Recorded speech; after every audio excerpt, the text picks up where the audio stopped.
आज हम लोग भारत के एक महत्वपूर्ण भौतिक विभाग भारत के मैदान के बारे में पढ़ेंगे। और वह मैदान गंगा सतलज ब्रह्मपुत्र का मैदान नहीं बल्कि समुद्र तटीय मैदान है। समुद्र तटीय मैदान हम जानते हैं कि भारतवर्ष के पूरब में बे ऑफ बंगाल है, भारतवर्ष के पश्चिमी भाग में अरेबियन सी है। हाँ स्टूडेंट्स, यह मैदान जो पूर्वी तट पर स्थित है वह पूर्वी घाट पर्वतमाला जो आप देख रहे हैं मानचित्र में और बंगाल की खाड़ी के बीच स्थित है, जो कि यह भाग है। और पश्चिमी तटीय मैदान अरब सागर, अरेबियन सी एंड पश्चिमी घाट पर्वतमाला के बीच स्थित मैदान है। तो इन्हीं मैदान के बारे में हम लोगों को आज पढ़ना है। आप जानते हैं कि मैदान कितना महत्वपूर्ण भूभाग होता है और भारतवर्ष के कुल भौगोलिक क्षेत्र का लगभग 43% भाग मैदानी क्षेत्र है और उसमें भी इन तटीय मैदानों का योगदान भारत के विकास में बहुत अधिक है। तो आइए इस तटीय मैदानी क्षेत्र के बारे में हम लोग इनके अंतरों के द्वारा समझने का प्रयास करेंगे। पश्चिमी तटीय मैदान, पूर्वी तटीय मैदान। देखिए पहला डिफरेंस क्या है, मेजर डिफरेंस। पश्चिमी तटीय मैदान पश्चिमी घाट पर्वत एवं अरब सागर के बीच स्थित है। Western coastal plain lies between western Ghat mountain and the Arabian sea, but the पूर्वी तटीय मैदान पूर्वी घाट पर्वत एवं बंगाल की खाड़ी के बीच स्थित है। Eastern coastal plain lies between eastern Ghat mountain and the bay of Bengal. Second और सबसे इम्पॉर्टेंट डिफरेंस जो है पश्चिमी तटीय मैदान और पूर्वी तटीय मैदान के बीच वह है कि पश्चिमी तटीय मैदान को 3 भागों में बांटा गया है। खोकर तट जो कि मुंबई और पुणे के बीच स्थित है, कनारा तट जो कर्नाटक राज्य की सीमा पर स्थित है, मालाबार तट जो केरल राज्य की सीमा में स्थित है। Western coastal plain can be divided into 3 parts, Konkan coast, Kanara coast and Malabar coast.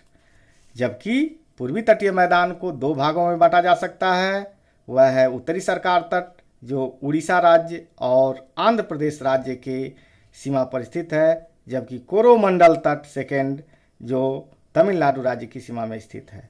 Eastern coastal plain can be divided into 2 parts, northern Sarkar coast and Coromandel coast.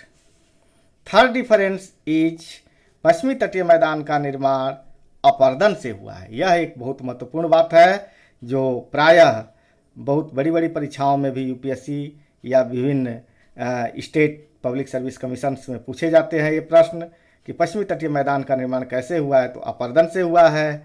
Western coastal plane formed by the erosion, but पूर्वी तटीय मैदान का निर्माण नदियों के द्वारा लाए गए पदार्थों के निक्षेपण से हुआ है। Eastern coastal plane formed by the river deposition. हम जानते हैं कि पूर्वी तटीय क्षेत्र में पश्चिमी घाट पर्वतमाला से निकलने वाली बड़ी नदियां जैसे कृष्णा, गोदावरी, कावेरी, महानदी इत्यादि नदियां अपने साथ बहुत बड़े मात्रा में अवसादों को ले आती हैं और बंगाल की खाड़ी के तट पर जमा करते हैं, जिससे एक बड़े चौड़े मैदान का निर्माण हुआ है। नेक्स्ट डिफरेंस इज पश्चिमी तटीय मैदान अपेक्षाकृत संकरा है। जरूर क्यों संकरा है, इसका कारण है कि पश्चिमी तटीय मैदान के पैरेलल समानांतर पश्चिमी घाट पर्वतमाला एक ऊंचा पर्वतमाला है, जिसके कारण इस मैदान का जो चौड़ाई है वह कम है, अर्थात अपेक्षाकृत संकरा है।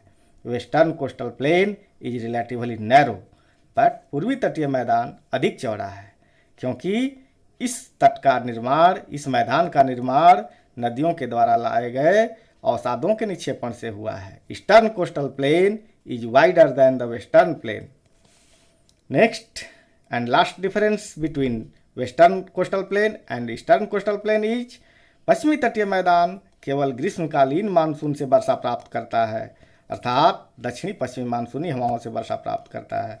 Western coastal plane receives rainfall only by the summer monsoon winds, जबकि पूर्वी तटीय मैदान शीतकालीन एवं ग्रीष्मकालीन दोनों मानसूनों से वर्षा प्राप्त करता है। The coast of eastern plain receives rainfall from both the winter monsoon and the summer monsoon. तो इस प्रकार यह पश्चिमी तटीय मैदान और पूर्वी तटीय मैदान के बारे में हम लोग एक डिटेल अध्ययन किए, और ये सभी डिफरेंसेस आपको के लिए यूनिक हैं, और साथ ही साथ ये क्लास 9, 10 और आने वाली डिफरेंट परीक्षाओं के लिए बहुत ही उपयोगी होंगे। आशा करता हूँ आप इनको पढ़ेंगे, पढ़ करके समझ जाएंगे और अपने परीक्षाओं में इसका उपयोग करेंगे। Thank you.